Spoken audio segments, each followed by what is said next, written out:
사사기 13장 1절에서 5절 말씀입니다. 이스라엘 자손이 다시 야훼의 목전에 악을 행하였으므로 야훼께서 그들을 40년 동안 블레셋 사람의 손에 넘겨주시니라. 소라 땅에 단지파의 가족 중에 마노라라 이름하는 자가 있더라. 그의 아내가 임신하지 못하므로 출산하지 못하더니 야훼의 사자가 그 여인에게 나타나서 그에게 이르되 보라, 내가 본래 임신하지 못하므로 출산하지 못하였으나 이제 임신하여 아들을 낳으리니 그러므로 너는 삼과 포도주와 독주를 마시지 말며 어떤 부정한 것도 먹지 말지니라. 보라, 내가 임신하여 아들을 낳으리니 그의 머리 위에 삭도를 대지 말라. 이 아이는 태에서 나옴으로부터 하나님께 바쳐진 나실인이 됨이라. 그가 블레셋 사람의 손에서 이스라엘을 구원하기 시작하리라 하시니. 아멘. 아멘. 우리 예수님 사랑하시면 아멘 하시겠습니다. 우리 함께합니다. 하나님도 나를 죽기까지 사랑하십니다. 아멘. 우리 빗길을 통과해서 빗길을 이겨내고 빗길 가운데 오신 우리 모든 성도님 사랑을 축복합니다. 우리 옆에 계신 분들에게 정말 오시느라고 수고하셨다고 수고하셨습니다. 인사해 주시기 바랍니다. 수고하셨습니다. 할렐루야. 하나님께서 그 마음 받으시고 하나님의 은혜로 갚아주실 줄로 믿습니다. 오늘 저는 사사기 13장 1절로 5절 말씀을 통해서 삼손은 왜? 라는 제목으로 함께 은혜를 나누고자 합니다. 이를 중순부터 읽기 시작한 성경은요, 창세기 청지 창조를 시작으로 해서 아브라함, 이삭, 또 야곱, 그리고 요셉, 그들의 후손들이 이스라엘 백성들을 이루고요, 모세를 통해서 그 애굽에서 나와가지고 출애굽해서 40년 동안 광야 생활을 하다가 모세가 죽고 다음 세워진 여호수아와 함께 가나안 땅을 정복하는 이야기가 창세기, 또 출애굽기, 레위기, 민수기, 신명기, 그리고 여호수아까지 쭉 펼쳐지고 있습니다. 이제 사사기를 우리가 들어가는데요, 사사기는 여호수아도 죽고 새로운 세대들이 일어나서 그 가나안 땅에서 살아가는 이야기입니다. 사사기는 이 이스라엘의 왕이 세워지기 전 시대, 사사시대를 말하는데, 이 사사라는 것은 군사적으로도 그렇고 정치적으로 또 사법적으로 이스라엘 백성들을 다스리고 또 인도했던, 지도했던 자들이었어요. 그래서 사사기에는 이런 사사들의 이야기와 함께 성소에서 제사를 인도해야 되는 레위인들이 이 하나님의 법도를 가르치고 하나님의 법도대로 인도해야 되는 그 레위인들이 백성들의 부패와 타락을 막기보다 자기들도 함께 타락되어져 가는 그 실상을 보여주고 있고 고발하고 있는 것이 바로 이 사사기인 겁니다. 그렇게 타락하는 모습을 본 하나님이요, 주위에 남아있던 가나안 거민들을 일으켰어요. 그리고는 이스라엘 백성들이 힘들도록 내버려 두고, 그래서 백성들이 힘들어하면서 하나님께 회개하고 돌아오면 사사를 일으켜가지고 그들을 구원하는 일이 반복해서 나오는 게 사사기입니다. 사사기에 나오는 사사들은요, 모두가 12명입니다. 운니엘, 에후, 삼갈, 드보라, 기드온, 돌라, 야일, 입다, 입산, 엘론, 압돈, 그리고 삼손이에요.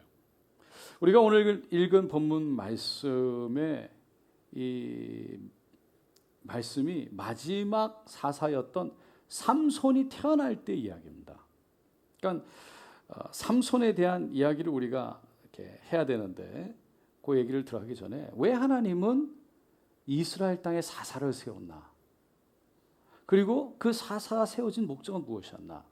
이 부분을 먼저 잠깐 살펴보도록 하겠습니다.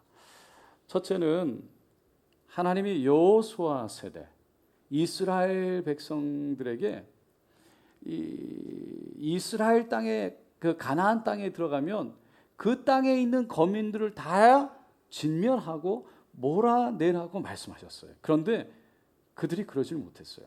신명기 7장 1절로 4절에 보니까 내 하나님 야훼께서 너를 인도하사 내가 가서 차지할 땅으로 들이시고 내 앞에서 여러 민족 헷 족속 기르가스 족속 아모리 족속 가나안 족속 브리스 족속 히위 족속 여부스 족속 곧 너보다 많고 힘이 센 7 족속을 쫓아내실 때에 내 하나님 야훼께서 그들을 내게 넘겨 내게 치게 하시리니 그때 너는 그들을 진멸할 것이라.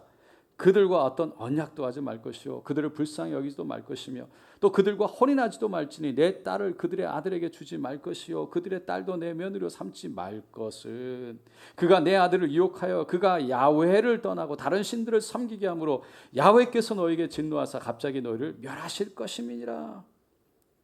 그러니까 가나안 땅에 들어가는 백성들에게 하나님이 지금 그 땅에 들어가서 그 땅을 정복하고 다스릴 그 정복 명령을 주신 거예요.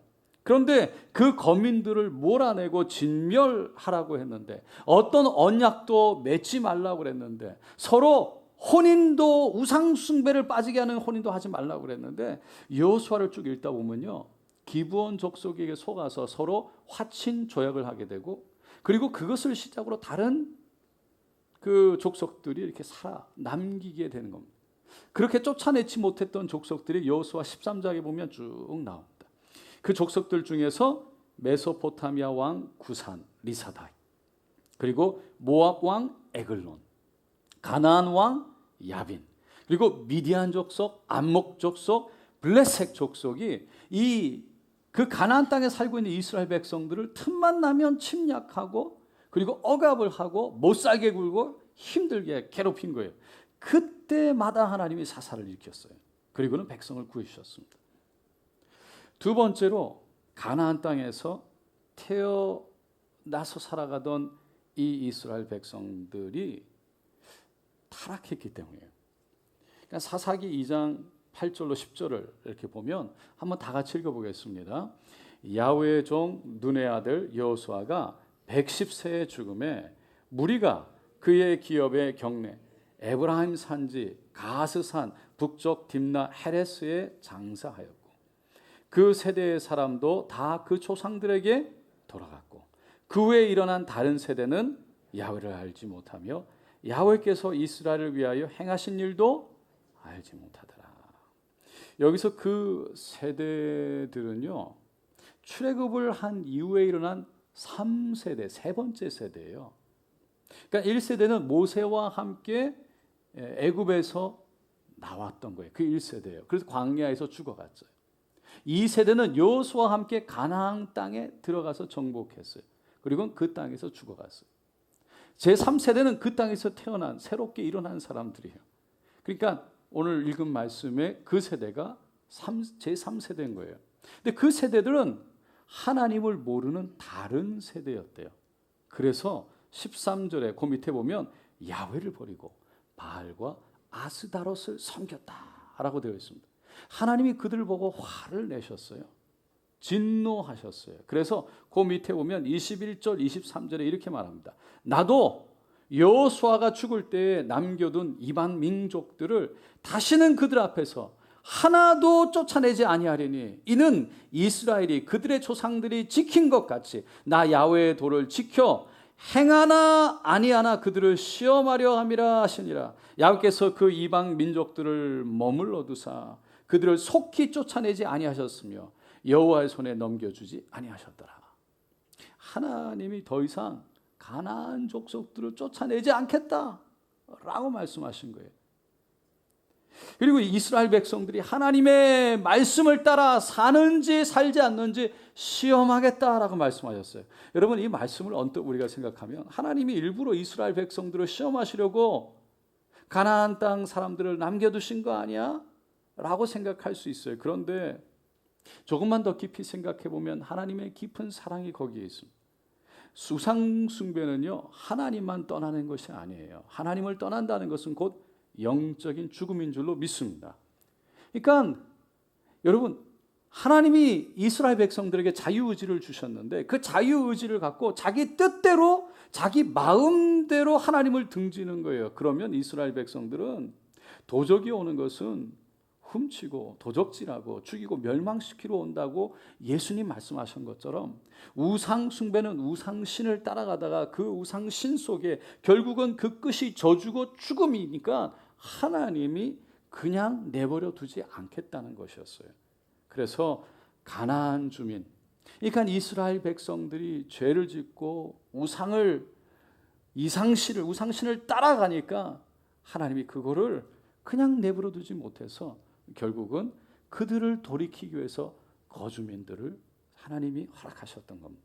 그래서 회개하고 돌아오는 이스라엘 백성들을 하나님은 또다시 매번 사사들을 세우셨던 거죠. 그리고는 구원하셔서 하나님의 품 안에 두셨던 거예요.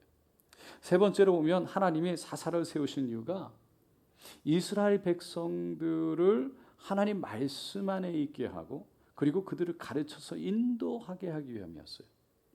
하나님은 사사들을 통해서 이스라엘 백성들이 가나안 땅에서 하나님의 나라를 세워가기를 원하셨어요. 이거는 삼손도 마찬가지였습니다. 그런데 오늘 본문을 보면요, 임신하지 못한 단지파 마노아라는 사람의 아내에게 하나님이 나타났어요. 그러니까 천사를 보내셨어요. 그리고 이렇게 말합니다. 너가 임신하지 못하는데 너가 아들을 낳을 거야. 그러면서 이제 그 아내에게 너가 삼가 포도주와 독주를 마시지 말고 어떤 부정한 것도 먹지 마라 라고 말씀합니다. 그리고는 태어난 아기의 그 머리에 평생 삭도를 대지 마라. 머리를 깎지 마라.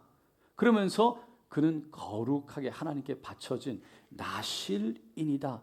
그 나실인으로 키워라 라고 말합니다. 그러면서 마지막에 뭐라고 그럽니까? 블레셋 사람들의 손에서 이스라엘을 구원할 것이다. 그러니까 이 사사로서의 세워질 것에 대한 하나님의 이미 말씀이 있었던 거예요. 나중에 그 이야기를 들은 이 남편 마노아가 달려와서 그 천사에게 아니 그러면 우리가 아기를 어떻게 길러야 됩니까? 라고 질문했죠. 포도주나 독주를 마시게 하지 말고 부정한 것도 먹게 하지 마라. 나실인의 거룩함을 지켜서 이제 그 거룩함 속에 이스라엘 백성들을 가리키고 인도하라라는 의미를 말씀한 거예요. 그런데 삼손이 여러분이 아시는 것처럼 어떻게 살았습니까? 삼손의 삶은 어땠습니까? 하나님이 사사를 이스라엘 백성들 중에 일으켰던 이유, 그들을 구원하고 그들을 인도하고 하나님께로 함께할 수 있도록 하는 것이 사사의 목적인데 삼손의 삶은 어땠습니까? 그 목적에 비춰보면요, 어떻게 보면 조금 안타까울 정도예요. 하나님의 선택을 그렇게 받아가지고 천사의 음성을 듣고 태어났던 그가, 나실린으로 선택되어졌던 그가, 특별한 힘이 주어졌던 그가 왜 그냥 저렇게만 살았을까라는 생각을 갖게 해요. 우리가 읽은 오늘 사사기 13장 말씀은요, 삼손이 태어나는 이야기를 쭉 하고 있습니다. 그리고 그 끝나면 바로 그 다음 장 14장 1절에 가면요, 삼손이 아내를 맞이하는 이야기가 나와요. 삼손이 딥나에 내려가서 거기서 블레셋 사람의 딸들 중에서 한 여자를 보고, 딥나는 블레셋 그 땅에 한 도시였어요. 그러니까 삼손이 맞이한 아내는요, 블레셋 사람인 거예요. 이스라엘이 가나안 땅을 정복하기 위해서요, 요단강을 건너죠. 그리고 여러분 보시면 여기 있구나. 요단강을 건너서 여리고 아이성을 지나서 예루살렘을 지나서 쭉 가면요, 거기가 지중해를 만나게 된다. 바다입니다. 근데 이 지중해를 등지고 그 밑에 길쭉하게 땅을 차지하고 살아가던 민족이 블레셋 족속이었어요. 그러니까 이 여리고를 지나서 아이성을 지나서 예루살렘을 지나서 이렇게 쭉 와가지고 이 블레셋까지 몰아내야 됐던 거예요. 그런데 오늘 본문의 말씀에 보니까 1절에 보면 블레셋 사람들이 이스라엘 백성들을 40년 동안 다스릴 때라고 말하고 있습니다. 그러니까 삼손은 지금 이스라엘 백성들을 억압하고 있고, 이스라엘 백성들이 하나님 명령을 따라서 그들을 다 진멸하고 몰아내야 됨에도 불구하고 그들에게 오히려 지금 하나님 앞에서 죄를 짓고 억압당하고 있는데 그 중에서 한 여자를 골라가지고 지금 아내를 삼은 거예요. 부모가 이방인 중에서 여자를 택하지 말라라고 하지만 이 삼손은 내가 그 여자를 좋아하니 나를 위해서 그 여자를 데려오소서라고 부모님에게 말합니다. 전혀 듣지 않았어요. 그리고 결혼할 때 블레셋 풍습을 따라서 7일 동안 블레셋 청년들과 함께 그냥 잔치를 벌리는데 괜히 수수께끼를 내고 내기를 했어요. 근데 그것 때문에 아내가 밤낮으로 수수께끼의 답을 가르쳐 달라고 그렇게 매달리는 바람에 가르쳐 주었다가 결국 내기에서 지게 되죠. 화가 나가지고 블레셋의 또 다른 도시 아스글론에 가가지고 전혀 무고한 사람 30명을 때려 죽이고 그 사람의 옷, 겉옷과 베옷을 빼앗아서 그 내기를 했던 청년들 30명에 나눠줍니다. 그리고 화가 나서 자기 아버지 집으로, 자기 집으로 가버려요. 그리고 또 좀 있다가 아내 생각이 나서 장인 집에 가죠. 내가 아내 보고 싶다고. 그랬더니 장인이 뭐라 그럽니까? 너가 미워하는 줄 알고 너 친구에게 줘버렸다. 그러니까 삼손이 화가 났어요. 그래가지고 이 삼손이 여우를 300마리를 잡아가지고 꼬리를 엮어서 횃불을 대고 그걸로 그냥 블레셋 사람들 밭에다 보내버려서 다 태워버려. 무화과나무, 이 감람나무, 포도원 다 태워버렸어요. 그러니까 이 블레셋 사람들이 그걸 보고 화가 났어요. 왜 그랬냐? 알고 보니까 삼손의 장인과 아내가 이랬더라. 그 잡아다가 불태워버려요. 또 삼손이 그것 때문에 더 화가 나가지고 그 사람들을 때려 죽이고 그리고 이 에담이라는 바위 틈에 가서 숨어버리죠. 여러분 조금 전에 말씀드렸지만 지금 이스라엘은요 블레셋에 의해서 다스림을 받을 때였어요. 그러니까 이스라엘 사람들이요 겁이 난 거예요.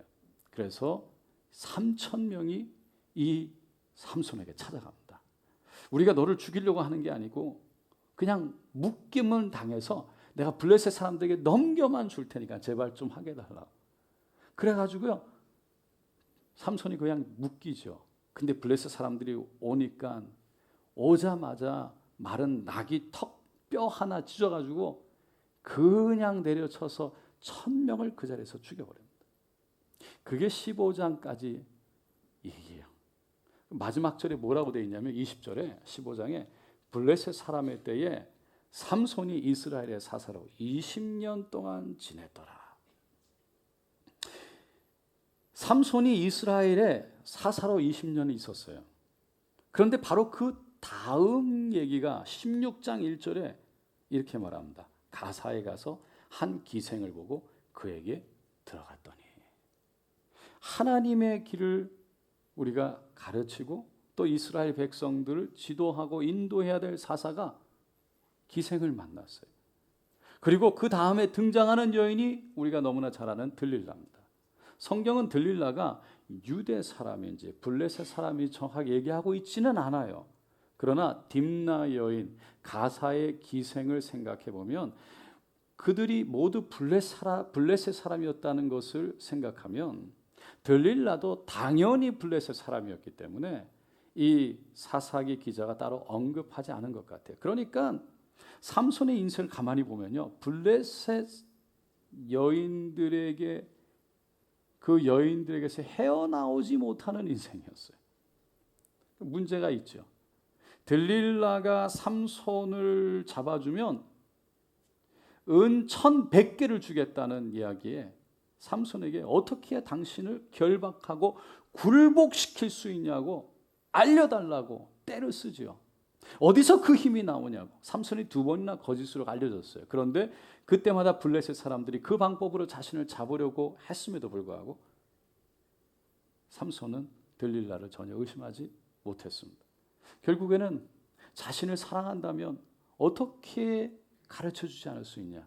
왜 진실을 말해주지 않냐? 사실대로 말해주지 않냐? 나를 희롱하는 거냐? 놀리는 거냐? 라는 말 속에 결국은 그냥 자신의 이야기를, 그 힘의 비밀을 얘기를 하고 말죠. 그래서 블레셋 사람들에게 잡혀서 두 눈을 잃어버리고 맙니다.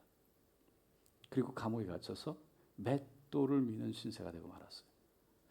블레셋 사람들로부터 이스라엘 백성들을 구해야 되고 하나님의 나라를 세워가야 할 사사 삼손이 블레셋 여인들에게 빠져서 두 눈을 잃고 결국에는 마지막 이 다곤이라는 신전, 이 몸이 반은 물가에 살았으니까, 지중해를 거기서 살았으니까 반은 물고기 반은 사람인 이 다곤 신을 섬기는 그 신전을 무너뜨리면서 블레셋 사람들과 함께 죽는 것으로 그의 이야기가 끝이 납니다. 여러분은 이 삼손의 이야기를 보면서 여러분은 어떤 생각하십니까? 처음에 살펴보았던 하나님이 사사를 세우신 목적을 생각해 본다면 삼손이 그 목적에 합한 삶을 살았습니까? 어떻게 보면 좀 안타깝다고 생각하지 않습니까? 왜 삼손이 왜 그렇게밖에 못 살았을까? 그렇게 살았을까? 여러 가지 이유가 있겠지만요. 무엇보다 자신을 왜 하나님이 사사로 세웠을까에 대한 이해가 부족했거나 아니면 알았어도 망각했기 때문이 아닐까 생각해 봅니다. 지난 수요일 날 제가 말씀을 시작하면서 어렸을 때 읽었던 앨리스, 이상한 나라의 앨리스에 대한 이야기로 시작했어요. 그 책은요, 앨리스라는 소녀가 꿈속에서 토끼를 쫓아가다가 토끼굴에 빠지게 돼서 거기에서 이상한 나라를 여행하는 이야기죠.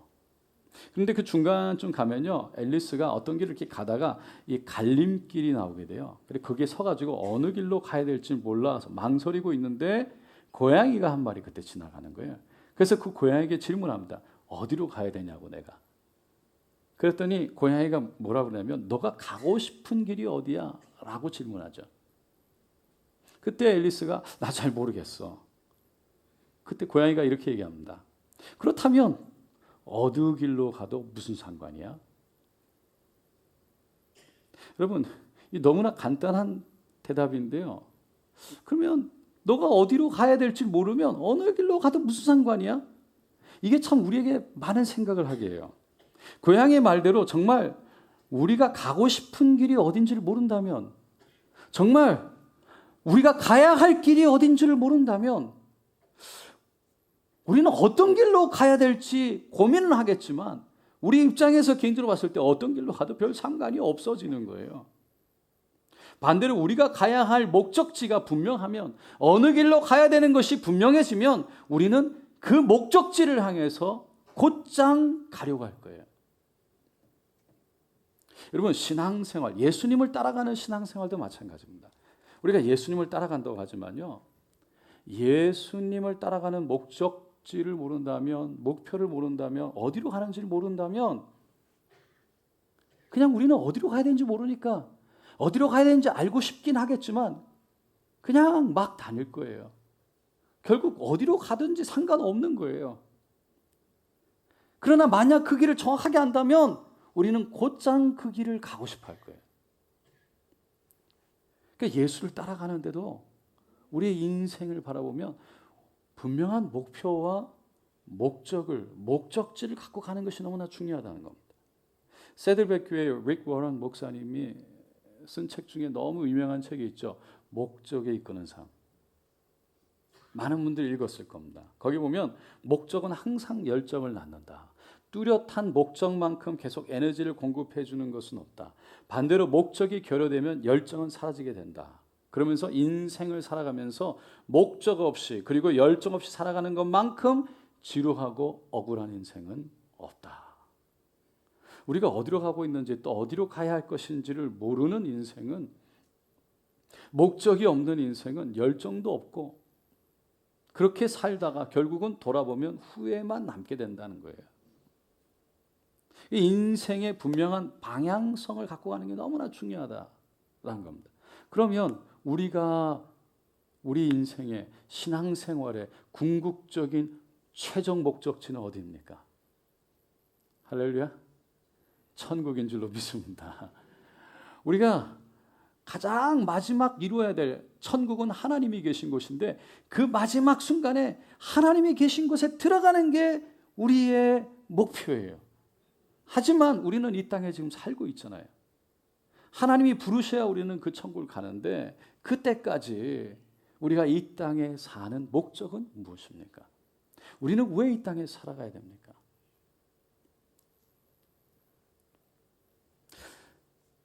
성경은요, 고린도전서 10장 31절에 먹든지 마시든지 무엇을 하든지 다 하나님의 영광을 위해서 하라라고 말합니다. 믿으십니까? 하나님의 영광을 위해 사는 것이 우리 인생의 목적이래요. 여러분, 우리 인생이 천국을 향해 가면서 이 땅에 살아가는 목적을 붙잡고 목적 안에 살아가는 삶은 어떤 삶일까요? 주위 사람들에게 선한 영향력을 끼치고 하나님과 동행하며 전도와 선교를 통해 영혼을 구원하고 하나님의 이름을 높이는 것인 줄로 믿습니다.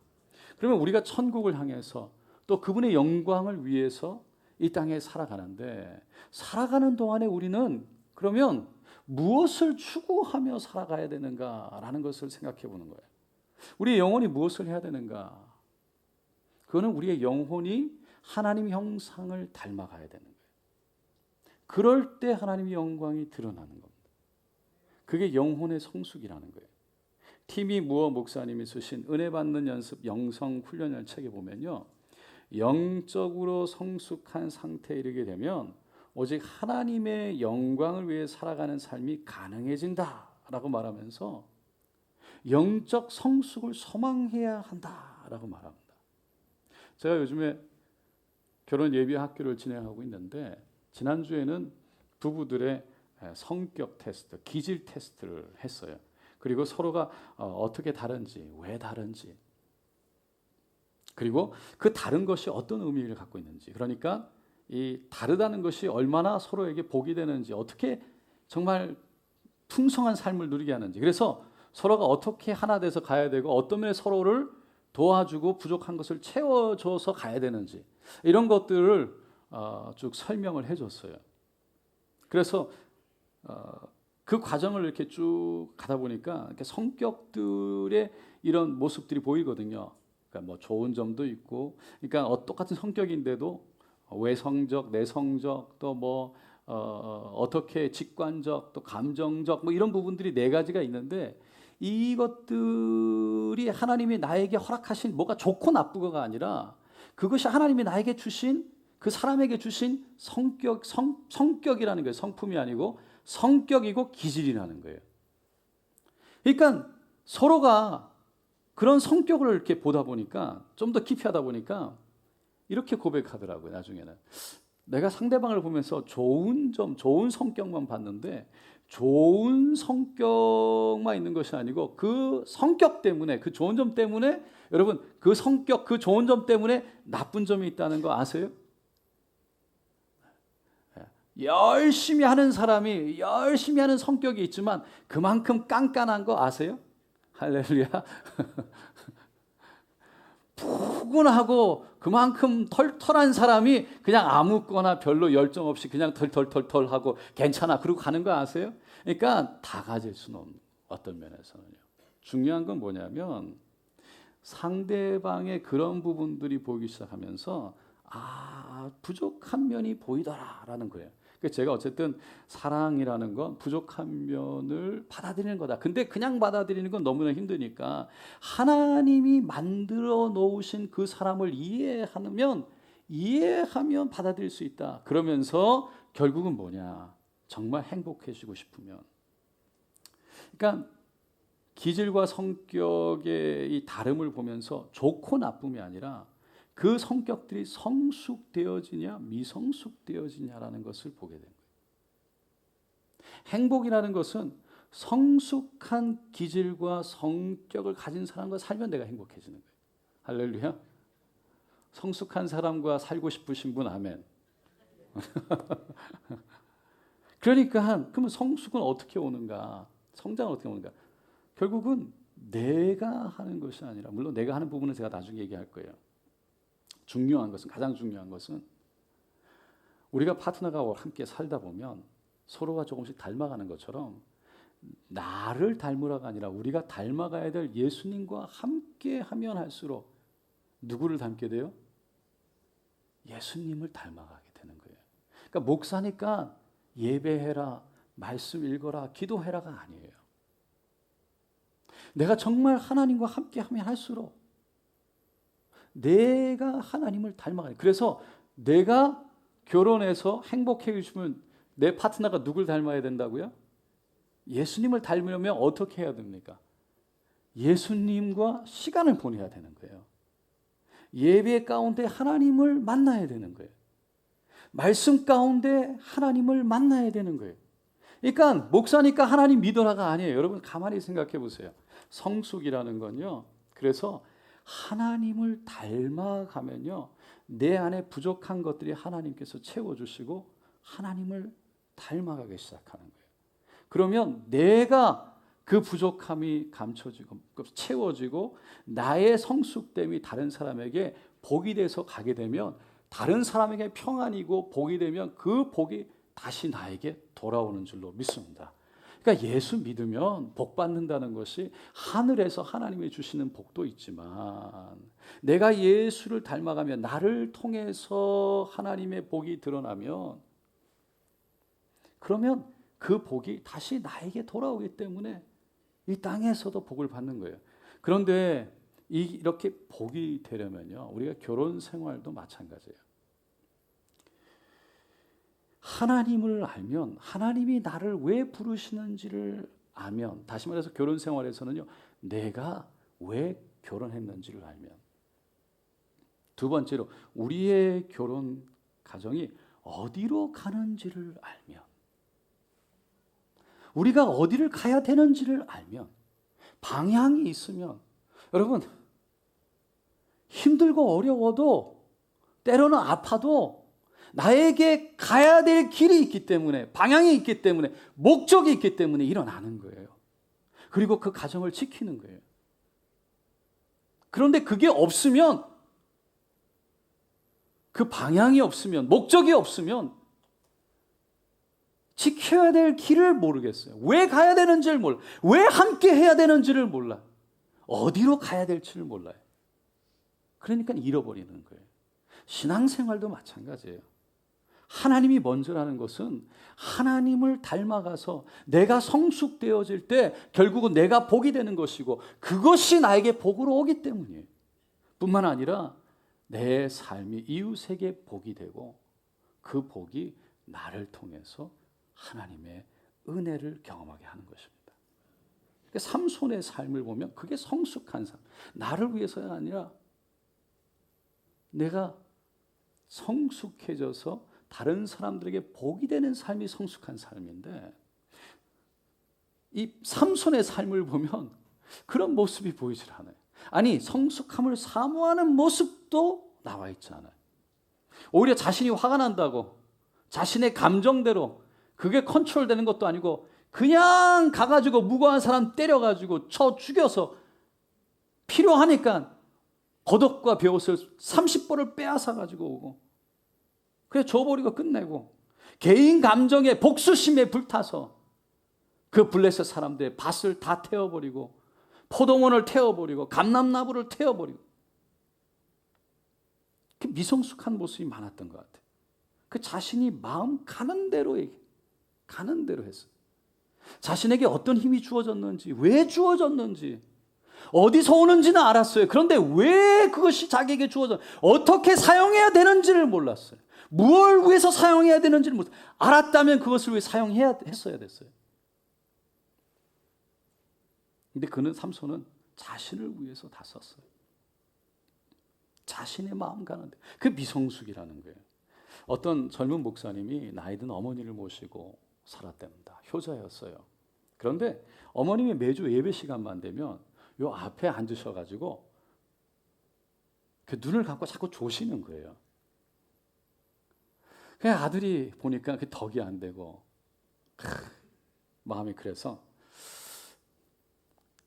유치원생 아들을 부릅니다. 그리고는 그 아들에게 할머니가 주일 예배만 되면 앞에 앉아서 조는데 그 옆에 앉아가지고 이렇게 좀 깨우라. 그러면 내가 5,000원을 줄게. 아들이 좋다고. 그래서 진짜 그 주부터 그 할머니 어머니가 앞에 앉혔는데 그 옆에 탁 아들이 앉아가지고 유치원생이 할머니가 탁 졸면 툭툭 치면서 깨우는 거예요. 됐다. 목사님 너무 기분이 좋았어요. 몇 주쯤 잘 갔어요. 그런데 어떤 주가 됐는데 갑자기 할머니가 그 어머니가 조는데 옆에 보니까 아들도 같이 졸고 있는 거예요. 화가 났어요. 그래가지고 예배를 끝나고 불렀어요. 아들. 아니 왜 할머니를 잠은 깨워야지 왜 조냐고 그랬더니 할머니가 졸 때 안 깨우면 10,000원 준다고 그랬다고. 여러분 아들이 아직 성숙하지 못해서 자기가 왜 거기에 있는지를 잃어버렸어요. 여러분 그 자신이 거기 앉아 있어야 되는 이해가 부족한 거예요. 돈이 중요한 게 아니라 예배 시간에 졸지 않도록 할머니를 깨우는 게 중요했어요. 근데 돈을 조금 더 준다니까 자기의 유익을 따라서 그 원래 자기가 앉아 있었던 목적을 잊어버렸어요. 그게 미성숙이라는 거예요. 여러분 성숙과 미성숙의 차이는 어디서 올까요? 어떻게 하면 성숙되어질까요? 어디서 성숙이 옵니까? 여러분 배우려고 하느냐 배우려고 하지 않느냐에서 오는 거예요. 여러분 생각해 보세요. 배우려고 하지 않는데 어떻게 성장할 수 있을까요? 어떻게 성숙할 수 있을까요? 배우려고 하지 않는데 저절로 성숙해진다? 그런 건 없죠. 가만히 생각해 보세요. 어떤 일을 우리가 새로운 일을 시작하려고 하면 여러분 어떤 일이든지 어떤 일을 시작하려고 하면 다 배워야 되는 거예요. 학교도 오랫동안 다니죠. 직장에 들어가서도 새로운 일을 해야 되기 때문에 다시 일을 배워서 해야 돼요. 어떤 비즈니스를 할 때도 마찬가지잖아요. 시작은 그냥 할 수 있어요. 그런데 시작하면 어떤 일이 생겨요? 반드시 시행착오를 수없이 겪게 되는 거예요. 실수가 있는 거예요. 배우면 앞서갈 수 있어요. 여러분들이 지금 하고 있는 모든 일들을 다시 처음부터 한다면 여러분들은 아마 이렇게 생각할 거예요. 내가 다시 한다면 내가 너무 잘할 수 있을 것 같아. 여러분 다시 한다면 여러분 어떻게 하시겠어요? 다시 한다면 이미 실수를 통해서 배운 사람들에게 얘기를 듣고 배운 그것들이 다 쌓여서 이제 실수하는 길로 가지 않으려고 할 거예요. 그래서 우리가 어떤 분야에 대해서 새롭게 도전할 때는 책을 읽기도 하고 사람들을 찾아가고 자꾸 배우려고 하잖아요. 그래야 성장하는 것이고 성장해야 성공하는 거예요. 그 배움이 그만큼 중요한 거예요. 그런데 어떤 사람들은요. 다른 사람들의 이야기를 다른 사람들의 말을 들으면 내가 그 사람보다 못하다라고 생각하는 사람도 있는 것 같아요. 자존심을 내세워가지고 내가 배우려고 하는 것이 아니라 내가 말을 들으면 내 자존심이 허락하지 않는 내가 하고 싶은 대로 내 뜻대로 해야 내가 능력 있는 사람이라고 생각하는 그게 내가 잘하는 거라고 생각합니다. 다른 자존심을 세우니까 다른 사람들의 말에 귀 기울이지 않으니까 실수가 많아요. 그래서 혹시 여러분 중에 내가 그때 그렇게 하지 말았어야 했는데 내가 그때 그렇게 하지 말고 이렇게 할 걸. 그게 혹시 자주 일어난다면 내가 배우려고 하지 않기 때문이에요. 배우는 게 먼저예요. 신앙생활도 마찬가지잖아요. 천국 가는 길도 마찬가지예요. 내가 가는 길이 곧 천국 길이야. 내가 하는 것이 곧 천국 길이야. 다른 사람들의 말을 들으려고 하지 않아요. 나를 돌아보려고 하지 않아요. 자신을 볼 수가 없어요. 주위 사람들의 말을 들으려고 하잖아요. 겸손함이 없어요. 배우려는 자세가 없어요. 그러니까 그냥 내가 가는 길이 천국 길이야. 독단적으로 가는 거예요. 나를 점검하고 돌아보려는 마음의 자세가 없어요. 그 바르게 갈 수가 없는 거예요. 여러분 요즘 말씀 많이 읽으시죠? 할렐루야. 할렐루야. 요즘 말씀을 읽으시면서 여러분 무엇을 배우십니까? 말씀을 읽으면서 무엇을 깨달으세요? 하나님 나에게 오늘 무슨 말씀하실지 주님 말씀하여 주시옵소서. 기도하는 것은 실제로 그렇게 기도하면 하나님이 가르쳐 주시기도 하지만 하나님이 가르쳐 주실 때 들을 수 있는 배움의 자세를 갖기 위함인 거예요. 가르쳐 줘도 배우지 못하면 배움이 없어요. 여러분 내가 배우고 있는지 내가 깨닫고 있는지 알 수 있는 방법이 있습니다. 꼭 다 그런 건 아닌데 대체로 사람들은요 어떤 새로운 것을 배우고 새로운 것을 깨닫게 되면 가만히 있을 수가 없습니다. 전해야 돼요. 나눠야 돼요. 맛있는 거 먹으면 누가 말하지도 않았는데 먼저 이게 맛있대더라. 좋은 것을 발견하면요 누가 물어보지 않았는데 이게 좋더라 라고 말하고 싶어지는 거예요. 마찬가지로 내가 말씀과 하나님의 은혜 가운데 기도가 내가 무엇인가 깨달아지면요 그 배운 것을 자기도 모르게 자꾸만 말하고 싶어져요. 요즘에 아내하고 같은 말씀을 읽으니까 얼마나 좋은지 몰라요. 제가 막 은혜를 받으면 그 말하고 싶어가지고 할렐루야 아내한테 막 물어보는 거예요. 그리고 넌 무슨 은혜를 받았냐. 그걸 같이 막 얘기를 하는데 제가 생각하지 못했던 것들을 얘기를 해요. 제가 배우게 돼요. 여러분 우리가 겸손함으로 배우려고 하는 그 자세가 우리 인생을 성숙하게 할 뿐만 아니라 우리의 삶을 성숙하게 할 뿐만 아니라 우리의 신앙을 성숙하게 하기 때문에 그 성숙으로 하나님의 영광이 나를 통해 하나님의 은혜가 나를 통해 흘러가서 다른 사람들에게 복이 돼서 그 복이 다시 나에게 흘러오는 또 그 하나님의 은혜를 누리는 우리의 복된 인생, 가치 있는 인생, 어디로 가는지, 왜 사는지를 아는 인생, 그 인생 되시기를 예수님의 이름으로 축원드립니다.